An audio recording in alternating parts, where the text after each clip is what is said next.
B'siyata d'shmaya, we're going to learn Shabbos Daf Kuf Beis. We're going to start from the top of the Omud, the new Mishnah. Says the Mishnah, Hazoyreik, if somebody by mistake, he throws on Shabbos, he throws something in Erushos Harabim, he forgets that you're not allowed to transfer something for Amos in Erushos Harabim, or he forgets it's Shabbos, V'nizkar me'achar sheyotzo miyodoi. And after the item leaves his hand, it's already in transit, he remembers, it's Shabbos, it's Osa, before it landed. And not only that, kolto achir, somebody came towards this object and received it. It didn't actually land on the ground in the way that it was intended to. Or kolto kelev, if a dog caught it in its mouth, oisha nisrafa, or if it got caught in a fire and got burnt up, and then there was nothing to land anymore, in that case, potter, he's potter. And we're going to discuss in the Gemara that it seems that there's two reasons why he's potter from the korban chatos. Number one, because have a korban chatos, to be chayav a korban chatos, you have to be entirely b'shoigeg. Over here, in the middle of the malacha, he was suddenly not b'shoigeg anymore. He remembered. There's another reason that he should be potter from bringing a chatos, is because there was no hanocha. And the Gemara is going to discuss why do we need to mention two reasons in the same case that he should be potter from a chatos. But that was stage number one of the Mishnah. Case number two in the Mishnah, Zorak lasu is chabura. If somebody threw a stone with the intentions of making a chabura, of hurting somebody, of bruising, bein odom bein behema, of bruising, of causing either a person or an animal to bleed, or to have a wound, v'nizkar ad shelo inasis chabura. Making a chabura on Shabbos is also, it's one of the melachis. And if he remembered before the stone or whatever he threw reached its target, he remembered that it was osa, he's potter from bringing a chatos. Stage number three in the Mishnah, zeh klal, this is the rule. Kol chayvei chatois, all the chiyuvim where one brings a chatos, einon chayovin, one is only chayav to bring a chatos, ache tehei tchiloson v'soifon shgogo. Only if at the point that he started the melacha, he was a shoigig, as well as the point that when he finished the melacha, he was a shoigig. If in the meantime he became aware that he was doing an avera, and now the end of the melacha is no longer b'shoigig, he's not going to be chayiv.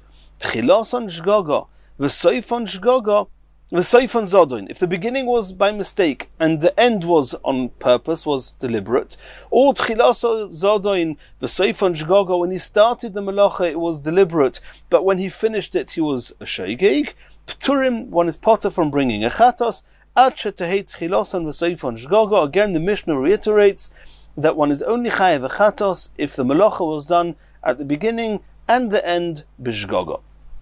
Says the Gemara, ha nocha chayav. The Gemara is deducing from stage number one in the Mishnah. In stage number one it said as follows: somebody who threw something, an item, he remembered in the middle, in transit, that it's also to do on Shabbos, and there was no hanocha, because the hanocha was either kolto achir, kolto kelev, or nisrafa. It got burnt, then the Mishnah says he's potter. So the Gemara deduces from there, hanocha, in the event that it would have landed in the proper hanocha, chayev, he would be chayev in spite of the fact that in transit he became aware that he was amazed. That he was amazed from that point. He became aware that it's asa. From this point and on, it's deliberate. Asks the Gemara, v'haloi nizkar. He remembered in the middle, before the malacha was finished, he remembered it's asa. So from this point on, he's not a shoigig anymore.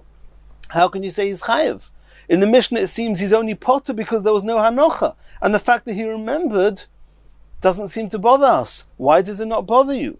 Utnan kol chayvei chatois einun chayovin achetei tchiloson v'soifon shgogo. Did we not learn in stage 3 of the Mishnah that you only chayev chatos if you were a shoigig at the beginning and the end? Vehi, he wasn't a shoigig at the end. Omar Rav Kahana, So Rav Kahana's got an approach to this issue. Sefer oson lelechto umosno. We're talking about here an item, and without getting complicated exactly what this is, it was a type of peg that was hung onto the back of an animal, onto which they would hang some jugs. Either way, the way this was made, it was a peg that was thrown, but the peg actually had a thread on it.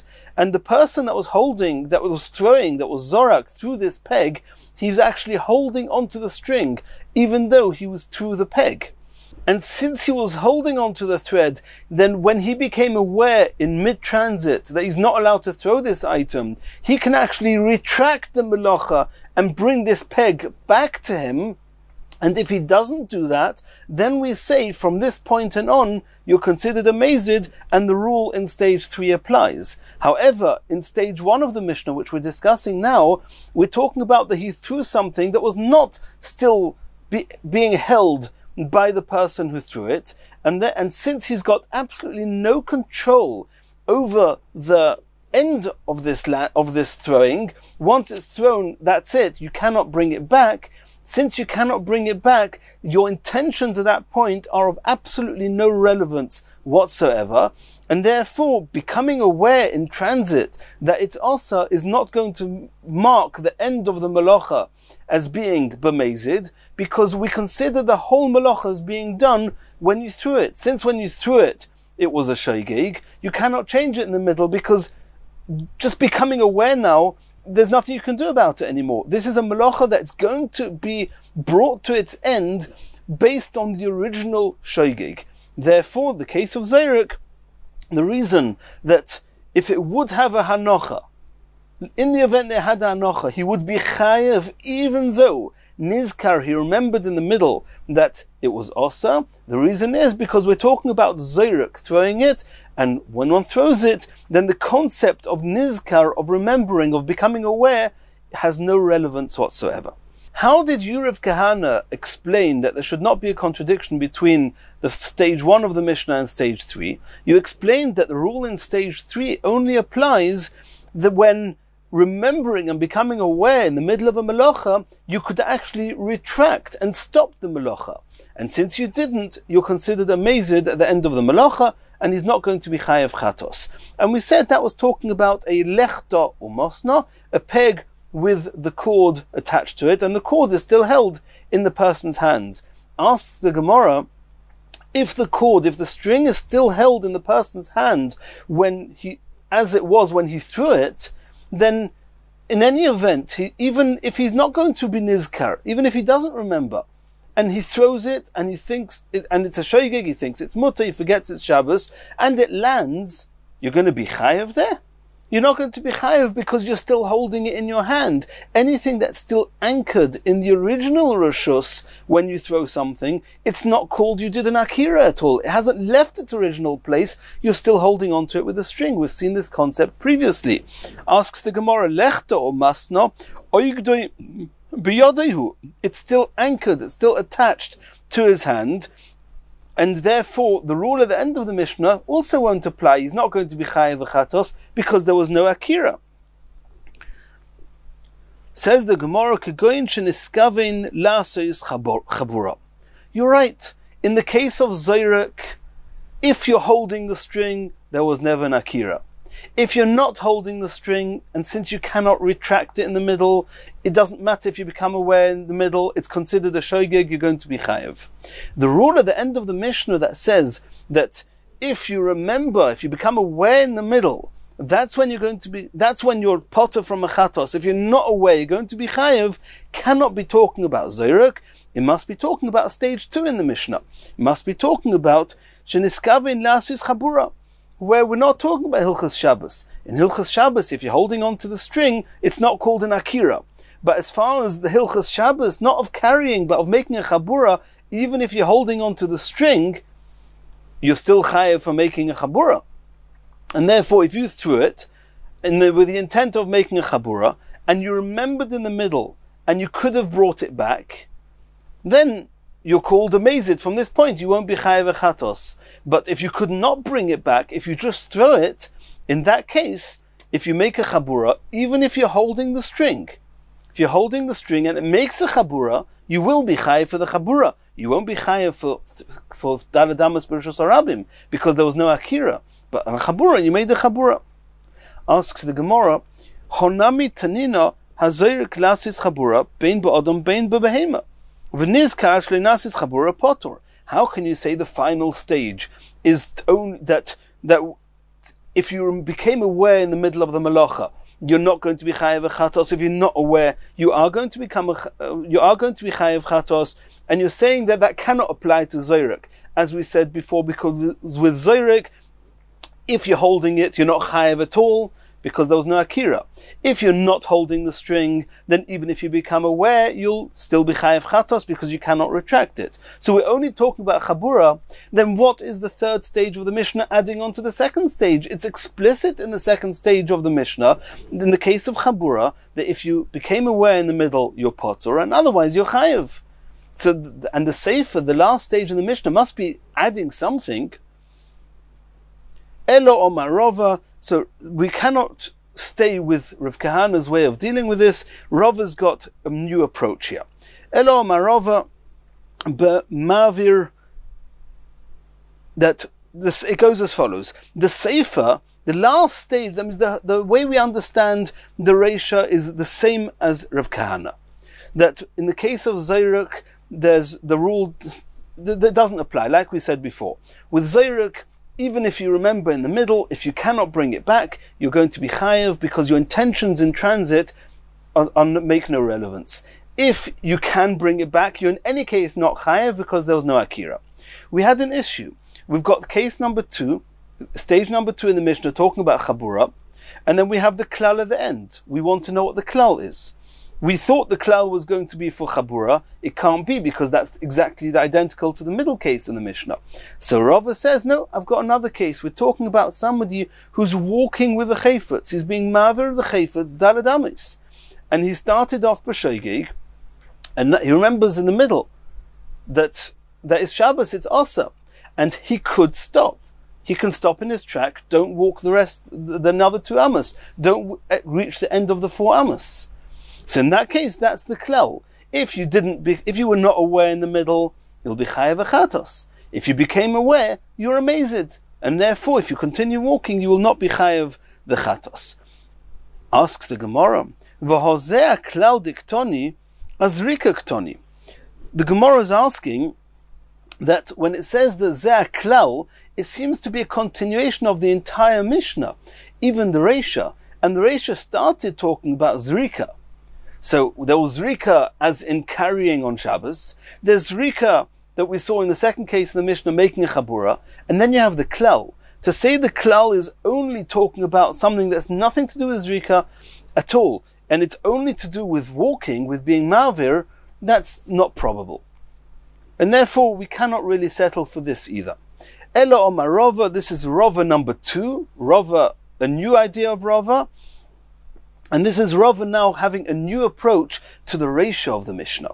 And now Rava is changing his mind altogether. He's saying that the concept that we said before, that if you throw something, it makes a difference if you can bring it back or not. If you cannot bring it back, then your thoughts, your awareness in transit are not relevant. That is not true anymore.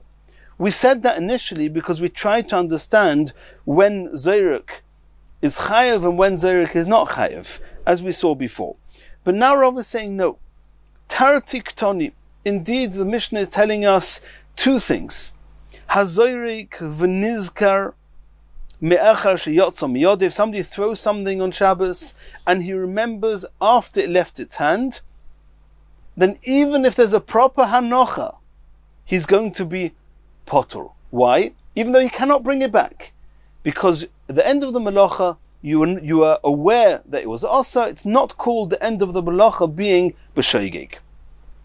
Inami, the Mishnah means to say there's another case where you'll also be potur, and this is even if you did not become aware in transit that it's asa, nonetheless you'll be potter, and that is loy nizkar. If I did not become aware, v'kol to achir oy kol to kelev oy shenisrafa, if there was no hanocha, either because somebody else caught it, or a dog caught it, or it got burnt, In that case, you also potter. Rav Ashi Omar. Rav Ashi is very similar to Rava in this aspect, that the Reisha is talking about two cases. Just Rav Ashi makes it easier. He makes it into one case. It flows easier into the Mishnah, but he's got the same ideas as Rava, that becoming aware in transit is called being aware, and if you stay aware till the end of the malacha, you're not going to be chayiv, even if you cannot bring back the malacha after becoming aware. Rav Ashi Omar, we have to read a little bit into the Mishnah, and it goes as follows. Hazeirik, if you threw something on Shabbos, v'nizkar, and you remembered, you became aware that it was osa. Me'achash yotzam yodeh, after it left your hand. So the malacha started b'shoigig, and now in transit, it's not shoigig anymore. You remembered that it's osa. Then kol to achir, oy kol to kelev, oy nisrafa. If there was also no hanocha, then he's, in any case, potter, because there was no hanocha. Ha-nocha, if it did land, then chayev is chayev, when? On one condition. Because at the beginning we asked a question on this. How can you say chayev if the end of the malacha was not done b'shoigig? In the third stage in the Mishnah told us that malacha has to be done at the beginning and the end b'shoigig. So Rav Ashi is taking care of that. When is it true that in spite of the fact that you had an awareness in the middle, nonetheless you're going to be chayev? Shechozar v'shochach. We're talking about if at the end of the malacha you again became a shoigig. You either forgot it was Shabbos or you forgot it was osa. In that case, the beginning of the malacha was done b'shoigig. The end of the malacha was done b'shoigig. The fact that in the middle you had a little bit of time where it was mazid, that doesn't bother us, and that doesn't contradict the rule at the end of the Mishnah. The end of the Mishnah, it says that we need tchilos on shgogo v'soif on shgogo. We need the beginning and the end to be shoigig. We don't need the whole middle to be shoigig. If you forgot again afterwards, if you did not forget again, potter, then he's potter from chatos. Why? The rule at the end of the Mishnah is explaining that the reason he's potter is because you need to have the beginning and the end being a shoigig in order to be chayev a chatos. Continues the Gemara. Zeh klal kol chayve chatois. This is the last case in the Mishnah, the rule that all chatois, to be chayev, you need to be shoigig at the beginning and the end. Says the Gemara, Itmar, shtei amois b'shoigig. If somebody carried 2 amois, or he threw 2 amois, we're soon going to see that, and he was a shoigig. And then, shtei amois b'mezid, the next 2 amos of this item in transit, he was b'mezid. He became aware that it was osa and it was Shabbos. And then, shtei amois b'shoigig, and then the next 2 amos, this object actually traveled 6 amos. The last 2 amos were again shoigig. He either forgot it was Shabbos or forgot it was osa. In that case, there's a machlokas Rabba and Rava. Rabba Omar potter. Rabba says he's potter. Rava Omar chayev. Rava says he's chayev. And we're soon going to see that the truth is they're not arguing with each other. Rabba says potter in one case, Rava says chayev in a different case, and they both agree. But before we go on to the next Gemara, we have to introduce a sugya later on. This is going to be a sugya on Daf Kuf Hey. The Gemara says, what happens if somebody wrote 1 letter? We know that to be chayev for kosev on Shabbos, you're only chayev if you write 2 letters. If somebody wrote 1 letter b'shoigig, then he became aware, it's Shabbos, you're not allowed to write on Shabbos. And then he forgot either that you're not allowed to write, or he forgot that it was Shabbos. And then he wrote the 2nd letter.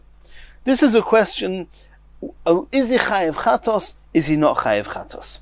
So we know that normally, if somebody does a whole malacha, and then he becomes aware, and then he again becomes unaware and does the malacha again, that's called yudiyos mechalkois, and he brings 2 chatois. Over here, he did chetzi malacha, a chetzi shi'ur. He only wrote 1 of the 2 letters.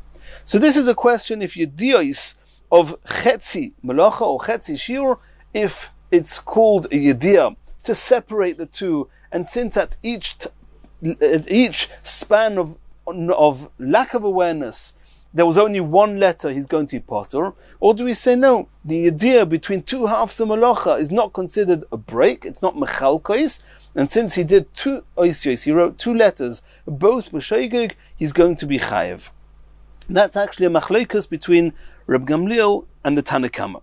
Reb Gamliel says, ein yodia lechatzi shiur, and he holds yochayev. The fact that he knew in the middle does not break it up. The Tanna Kama say he's potter, because in the middle of a melacha, you became aware, since it's a chetzi shiur, yesh yodia lechetzi shiur, it's as if it's two different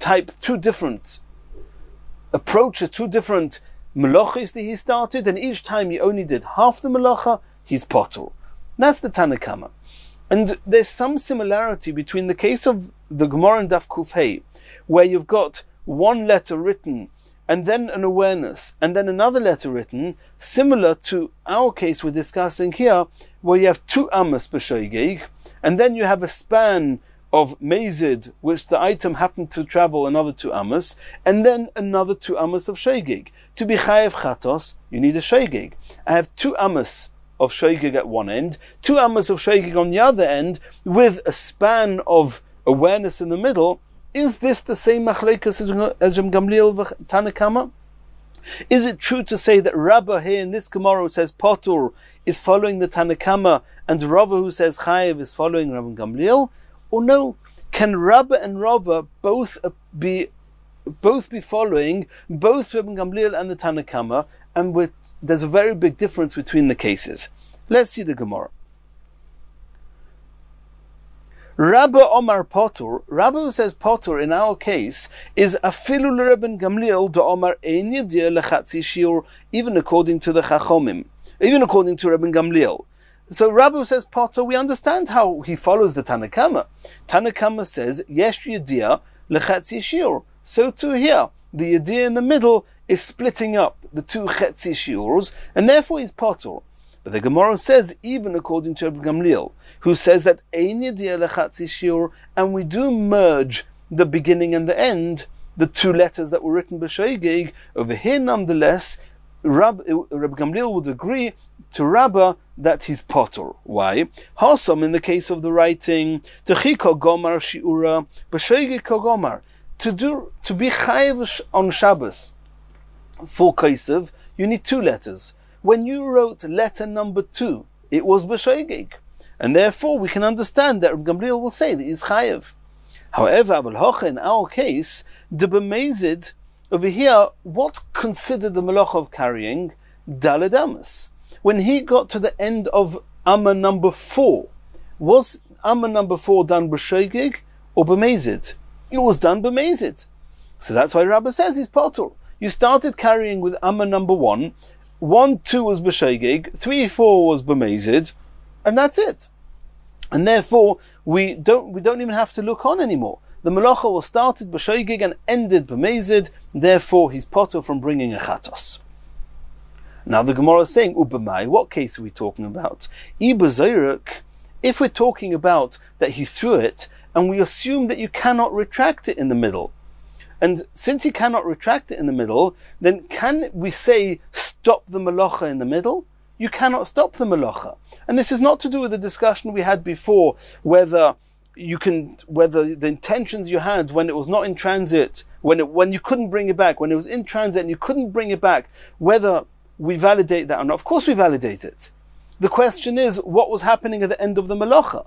Over here, that means, of course, as we saw in the Maskana before, if you are considered amazed if you become aware. So you are amazed over here, you're amazed with Amma 3 and 4.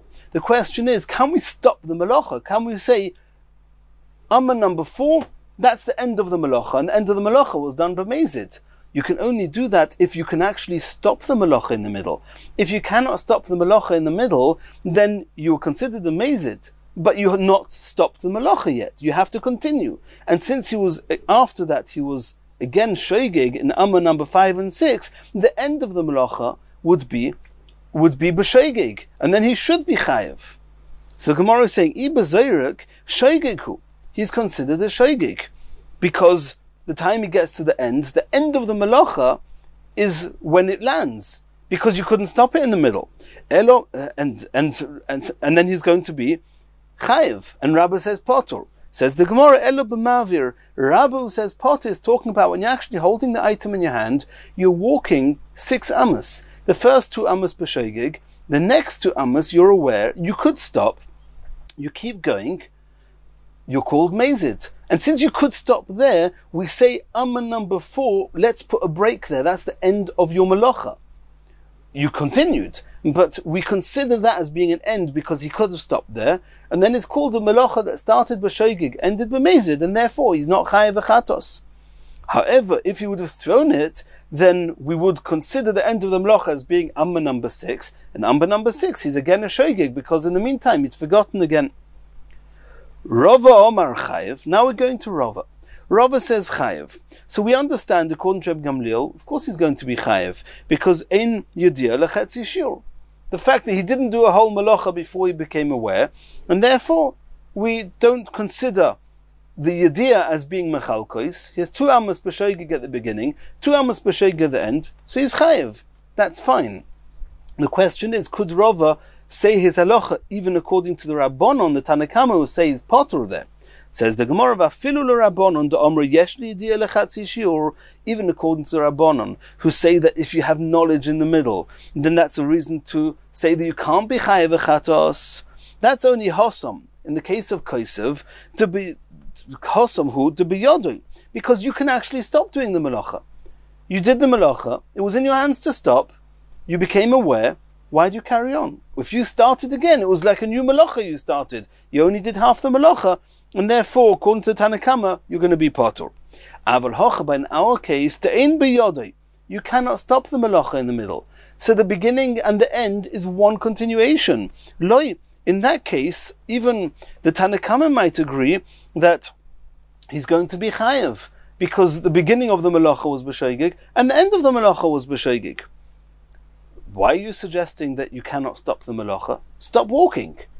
Ubamai, says the Gemara, what case are we talking about? Ibamavir, if you're carrying the object, haribiyodoi, you can stop. If you can stop, it's the same as kaisev, in which case Rava would say that he's potter, like according to the Tanakama. Ela b'zoyrek, when Rava says chayav, is actually talking about when you throw it. And if you throw it, since you cannot stop it in the middle, with the end of the malacha is marked by the end of the 6th amma. So we look at the beginning, it's a shogeg. We look at the end, it's a shogeg, and therefore he's chayav a chatos according to Rava. So, and at the end of the sugya, Rabbi who says potter is talking about somebody who's walking with a chayfetz. Rava who says chayav is talking about somebody who threw the chayfetz, and they're not arguing. And they both can hold, both according to Reb Gamliel and the Rabbanon in the Gemara and Daf Kuf Hey with kaisev, because there are distinct differences between the kaisev case and our case. Continues the Gemara. Omar Rabba. Zorak v'nocha b'pi kelev. If somebody threw an item and it landed in the mouth of a dog, or b'fi kivshon, or in the mouth of a furnace, it got burnt up. In other words, there was no hanocha. Chayev is chayev. Asks the Gemara, none. This is contradiction to what we said in our Mishnah. At the beginning of our Mishnah, we learned that kol ta'achir, if somebody else received it, oy kol ta'akelev, oy shenisrafa, potter. In these cases, he's going to be potter. Says the Gemara, hosam deloi mechavan. In the Mishnah, we're talking about where you didn't throw it into the dog's mouth. You threw it, hoping it would land. And then, whatever the circumstances were, a dog received it, somebody else received it. It was not planned that way. However, in the case of Rabba here, we're talking about hacha dekam mechavan, when you initially threw it into the dog's mouth, or you threw it into the furnace, since you gave chashivus, you gave value, in your mind, this type of hanocha was chashuv, even though it wasn't a proper hanocha on a daled al daled, on a proper surface, nonetheless, you're going to be chayev. Omar of Bivi Barabaya, Afanana mitanina, we learned similar to this in a brisa. Yesh oichel achilo achas. It's possible to eat one act of eating. V'chayev oleh dalet chatois, and you'll be chayev 4 chatois v'osham echod and a korban osham. How? Hatome. If the person was Tomei, she'ochal chaylev, and he ate chaylev, which is part of, which chaylev you're not allowed to eat at all. Now this, and it's chiyuv koros. If somebody eats chaylev b'shoigeg, he brings a chatos. V'hu noisor, this chaylev happened to belong to a korban. It's noisor min hamukdoshim. And it's talking about that the time that one is allowed to eat this korban is terminated. It's called noisor, which is another koros on its own right. B'yom HaKippurim, and he ate it on Yom Kippur. Eating on Yom Kippur is a koros on its own right. So in this case, you're going to have 4 reasons for a chatos. He's Tomei who eats hekdesh is koros. It's chaylev, it's koros. Noisor is koros. Yom Kippur is koros. Reb Meir, and he's going to bring since he had benefit from hekdesh, he's going to bring an asham me'ilos, because somebody who has benefit from hekdesh has to bring a korban me'ilah, an asham. Reb Meir says, I've got a 5th chatos. Af im hoiso Shabbos, if it happened to be Shabbos, v'hoitzioi bepiv, and he took it out in his mouth, whilst it was in his mouth, he went out from Rishus HaYochid to Rishus HaRabim, chayev is going to be chayev. Why? Because he carried on Shabbos. Omruloi, the Chachomim said to him, Eine min Hashem. You might be right, but the reason it's not in this list is because we're only talking about the chatois and the osham to do with consequent to the act of eating. Here you weren't eating, you were doing carrying. It's a different aveira, and you're right, but that's not in our list, it's not our discussion. Asks the Gemara, but you both agree that if it's in your mouth and you carry it, you're chayev. Va'amai, ha'ein derech ha'yitzah bekach. Is that a normal way of carrying, putting it in your mouth and taking it from one place, transferring it from one place to the next? Since in his mind he wants the item to be in his mouth, and that way he's going to carry it, it's considered a place, it's considered a somewhere to do a hanocha in, and therefore it's going to be chayev. Hochanami, so too in the case of the furnace or the case of the dog's mouth, since you wanted this item to land there, it's considered a place which has a significant place of a hanocha, and therefore you're going to be chayev. Hadron aloch hazoyrek, b'siyata deshmai, we finished Perek HaZoyrek, and in Mirz Hashem we're going to do Chazor on Perek HaZoyrek, and we're now going to start Perek HaBoineh. Says the Mishnah, HaBoineh, somebody who builds on Shabbos, and we know that Boineh is one of the obvious melachis. Kamo yivneh v'yei chayev. How much does you have to build in order to be chayev for the melacha of Boineh? Says the Mishnah, HaBoineh kol shehu. If he does even the smallest amount of Boineh, he's chayev on Shabbos. V'hamasases, somebody who chisels at a stone on Shabbos, v'hamake bepatish, or if somebody strikes a final blow with a hammer, or b'mitzod, or with a sledgehammer, even a bigger hammer, or hakideach, if somebody drills a hole, in all these cases, kol shuhu, even if it's the smallest amount, chayev, he's chayev.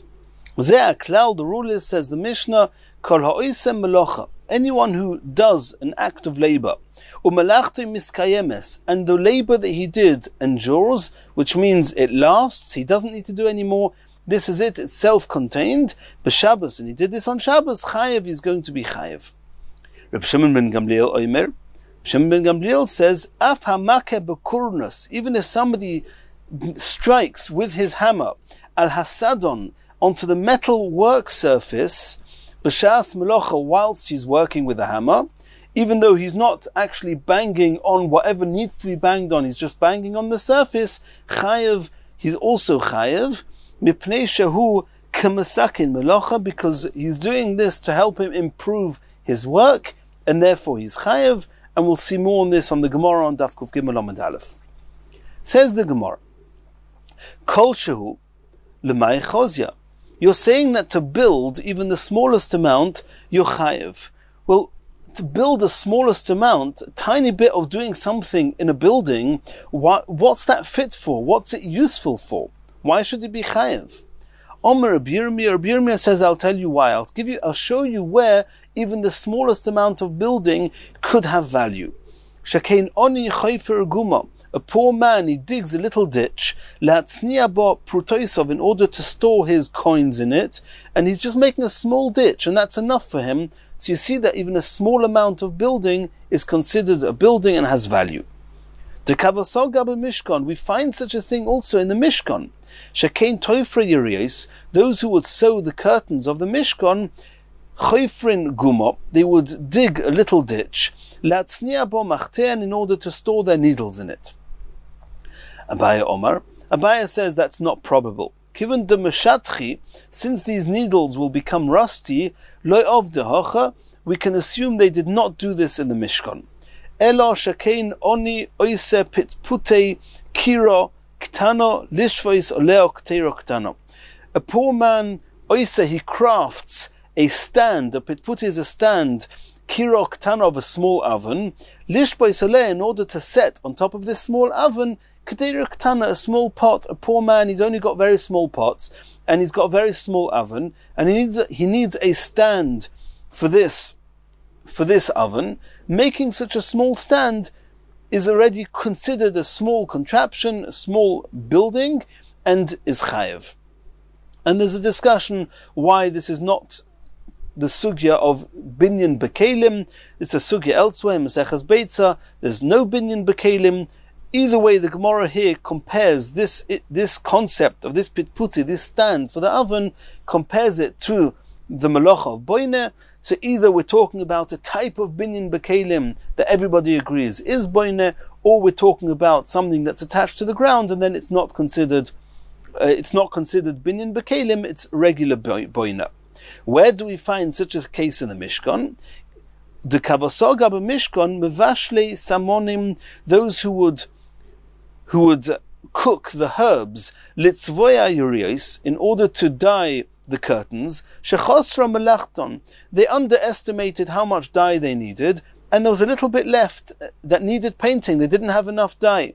Oisin pitpute kirok tano, they would make this small stand onto which they would put a very small oven. Lishbei soleo yerek tano, to put a very small kettle on top of it, in which they would cook the herbs to make these dyes. And since it was done in the Mishkan like that, even the smallest amount of binyan is considered a binyan and is chayev. Rav Acha bar Yaakov Omar, Ein anius b'mokim ashiros. Rav Acha bar Yaakov argues and says it's not probable that they ever ran out of an ingredient of dyes in the Mishkan, because in a place of ashiros, of royalty, of wealth, there's never a shortage. There's no anios, there's no poverty, and they always made more than enough and ample enough to do what they had to do. It's not probable they were ever short. Elo, shekein balabais, a regular balabais, a homeowner, sheyesh lo nekev b'birosoi, if there's a little hole in his mansion, v'soismoi, since he's very makbid about the way his mansion looks, if there's even just a little hole, he's typically going to seal it, he's going to close the hole, and therefore you see that even a very small amount is considered boine. Where do we find that in the Mishkan? The kavasoga b'Mishkan, shekein keresh, one of the planks that were coated in gold, but they were wooden planks, shenofla boy darno, that a worm penetrated it and made a little hole. Meitif letoicha aver, they would pour lead inside the hole, which is a small little bit of lead, which is a type of binyan, into these beams, into these planks, and he would close it up. So you see that doing even a very small act of boine is considered boine. Continues the Gemara, Omar Shmuel, Hametzadei deso even, if somebody just positions stones on Shabbos, even though he does not cement it, chayev, he's going to be chayev, presumably for boine. Meisvei asks the Gemara, in the Brisa we found, Echod noisenes even, if one person sets the stone, va'echod noisenes hatit, and somebody else puts the cement there, hanoisenes hatit chayev, the one that did the boine is the one that put the cement, not the one that placed the stone. So how can you, Shmuel, say that just positioning the stone is chayev? In the Brisa you see that you need to have, only the one that puts cement there is chayev. Asks the Gemara, Uletameich emo seifa. I'll ask you a different question. Look at the end of that Brisa. At the end of the Brisa it says, Rabbi Yosi Omer, afilu helo ve'iniach al gabe dimus. This is the other way around. You want to say that Shmuel is holding of a different opinion. and you don't need the cement. Let's look at Rabbi Yossi. Rabbi Yossi says, even if you just lifted up a stone, v'hiniach al gabe dimos, and you just placed it onto the row underneath it, you didn't even position it. Mitzadit means that you positioned it. You put a bit of earth and stones on this side and that side to straighten it without cement, but you positioned it. Even if you didn't position it, you just placed it al gabe dimos shel avonim, on a row of stones, chayev you chayev. So either way, Shmuel should either say you're only chayev if you put cement, or should say that you're chayev even if you just place the stone and you're not mitzadid. What's this compromise that if you're mitzadid, if you position the stone, then you're chayev? Elo, says the Gemara, Tlosa binyon nahava. There are 3 stages of building, and each one is relevant in its own way. And if you do each stage appropriately, you've done boinet. Tata, the lowest row of stones, that's one way of doing it. Metzia, all the rows above it, which are in the middle, till the last row, excluding the last row. V'ilah, and the uppermost row. There's 3 ways of building and positioning these stones. Tata, the very lowest row of stones, boya tziduda, they need positioning. Va'afra, and they would wedge the earth whilst positioning it. But they didn't need cement. And that is what Shmuel was talking about. The Amitzadeh Even Chayev is talking about the lowest level of stones onto which the rest of the wall was built. Metzia, all the middle rows, boya nami tino. In order they shouldn't fall down, they need cement. And that's the case of the Braisa, the Chachomim in the Braisa, that says that the one that puts the cement, he's the one that's chayev. Iloi, the very top the row of stones, bahanocha ba'alma, just putting it there is already the end. There's nothing, no weight on it. There's no reason it has to be exactly level, exactly straight. Therefore, it doesn't need positioning, it doesn't need cement, and therefore just putting them there is going to be chayev, and that's what Rabbi Yossi was talking about. So we had 3 opinions, and they're not arguing with each other. It just depends which row of stones they're talking about. Continues the Gemara. V'ham masases, we saw in the Mishnah that somebody that chisels on Shabbos is chayev even if it's kol shehu. Asks the Gemara, masases, somebody who's chiseling, mishumay mechayev, which melocha is chiseling chayev for? Rav Omar mishum boine. Rav says it's called building, even though you're just chiseling it, but it's enough of a it's an important enough stage that it's considered boine. You're improving the binyan, you're improving the building somewhat with this act of chiseling, and therefore you're chayev. Shmuel Omar, Shmuel argues and says no. For boina it's not enough, because you're not building, you're just chiseling the stone away. But it's mishum makeh bepatish. In order to release this stone from the mountain that you're trying to remove the stone from, then if you give it that final knock that finally releases the stone from the rock that you're taking it off from, it's called makeh bepatish. It's the final blow with the hammer. Makeh bepatish is one of the melachas. Giving the final blow, doing the final part of any melacha is chayev. And what's the difference if you're chayev for boino or you're chayev for makeh bepatish? The difference is going to be hasra. If somebody is machal Shabbos, you have to warn him. Do you realize you're doing X melacha? And you're not allowed to. And only then he's going to be chayev. If you warn him for the wrong melacha, he's not going to be chayev. So if you see somebody chiseling, if 2 edim, 2 witnesses, see somebody who's chiseling on Shabbos, then according to Rav, you have to tell him, you're doing boine. According to Shmuel, you have to say, you're doing makeh bepatish. Continues the Gemara. Ha'oise nekev belul shel tarnagolim. If somebody bores a hole in the chicken coops in order that the smell should find its way out, because if you don't, then the smells will get concentrated in the chicken coop and could end up killing the chickens. Rav Omar boine mishum boine. Rav says, since this hole is all you needed here, and you need this window, and making an airway in a building is an important stage in the building, you're chayev for boine. Shmuel Omar mishum makeh bepatish. Shmuel says that he's not chayev for boine, since it's not a regular entrance, it's just a small hole to let the smells out, but it's a makeh bepatish, it's the final blow that is perfecting this lul, this chicken coop, and therefore he's chayev. A third case, says the Gemara, Ayil, if somebody wedges shufsa, a peg, bekufino demora, in the cavity at the head of a hoe. They had a cavity there which they would fill up that cavity, they would bang a peg into it, that way the blade, the head of the hoe, will not come loose from its handle. Rav Omar Mishum Boine, Rav says he's chayev for Boine, and Tosfos here asks, Ein binyan bekelim, Tosfos discusses it, but either way Rav says it's Boine, or Shmuel Omar Mishum Makeh bepatish, Shmuel says you're chayev for Makeh bepatish. As we said before, the final blow, when you finally finalize anything, you make something ready and usable, that in itself is a malacha, and you're chayev. Utzricha, I need to tell us all three cases, the case of the chiseling, the case of making the hole, and the case of wedging a peg into the cavity of a hoe. I need all three cases.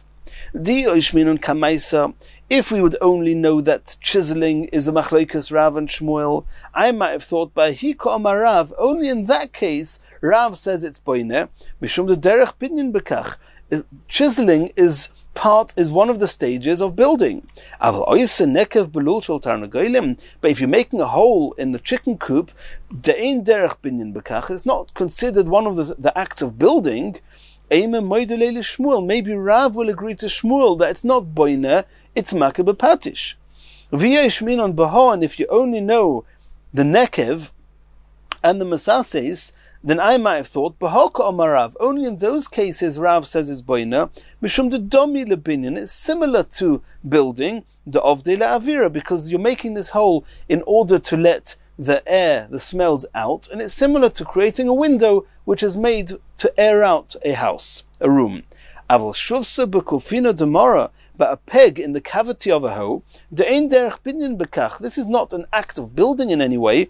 Eime moidele Shmuel, I may have thought that he agrees with Shmuel that it's not boine, it's makeh bepatish, and therefore we need to tell us, even there Rav says it's similar, or it's got similarities to building and is chayev for boine. And if you'll only tell us this last case, that even that is called boine according to Rav, why do I need the other cases? Because the other way around, I may have thought, B'hoka Omar Shmuel, maybe only in this case of the hoe, it's makeh bepatish. Aval b'hanoch tarti, but maybe in the case of the chiseling and the case of making the hole at the back of in the wall or in the roofing of a chicken coop, I may have thought that Shmuel will agree to Rav that it's boine. B'hanoch tarti eima moidulei Rav, maybe Shmuel agrees to Rav. Tzricha, and that's why it needs to say it. And then Tosfos says, why can't we just say the case of the chiseling and the case of the hoe, and then we'll know the extreme cases of Rav and Shmuel. I don't need the case in the middle. And Tosfos discusses it. Tosfos doesn't make himself so clear. The Chassam Sofer tries to explain it, but let's leave it simple. Continues the Gemara. Boy minei Rav Nosson bar Oishia mi Rabbi Yochanan. Rav Nosson bar Oishia asked Rabbi Yochanan the following question. Mesase, somebody who chisels on Shabbos, mishum mai mechayev. What's he chayev for? We saw before it was machlekes Rav and Shmuel. Rav says he's chayev for boine, Shmuel says makeh bepatish. Achverlei, Rabbi Yochanan demonstrated to Rav Nosson bar Oishia biyodeh with his hands. He banged his fist into his other palm, showing him that mishum makeh bepatish is chayev for giving the final blow. Is chayev makeh bepatish.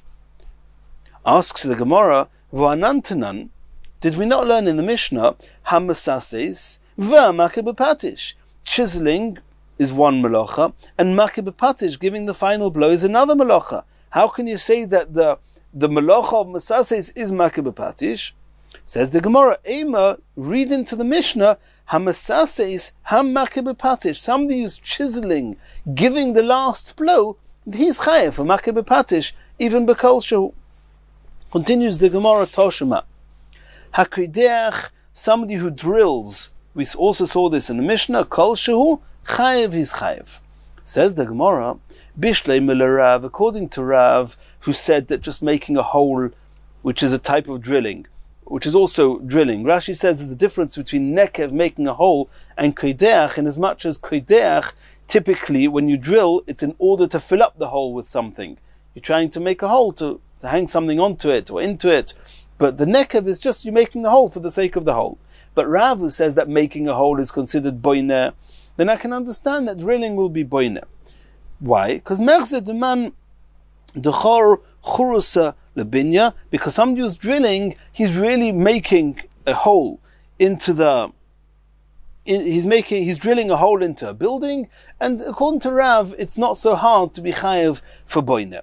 Elo l'Shmuel, but according to Shmuel, who says that you're chayev for making a hole in the chicken coop, why are you chayev? Because of makeh b'patish, for making the final blow. That's very good when you're drilling a hole that's going to stay a hole. In the case of kodeach, of drilling, where typically you're going to fill up the hole with something, lav gmar malacha, it's not the final blow. It's not the final thing you're doing in whatever you're trying to do. So you're not chayev for makeh b'patish. And for boine you're not chayev, because Shmuel says that you're never chayev for boine when just making a hole.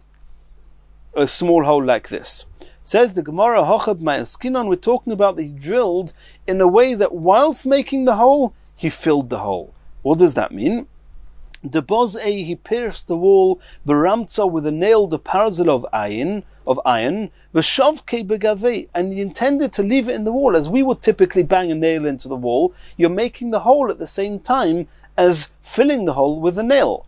And therefore, the making of the hole is actually the Gemar Melacha. The Hainu Gemar Melacha is the final blow to whatever you're trying to put into the wall, and therefore, according to Shmuel, he's going to be chayev for makeh b'patish. And in Mirz Hashem, in the next shiur, we're going to continue from here.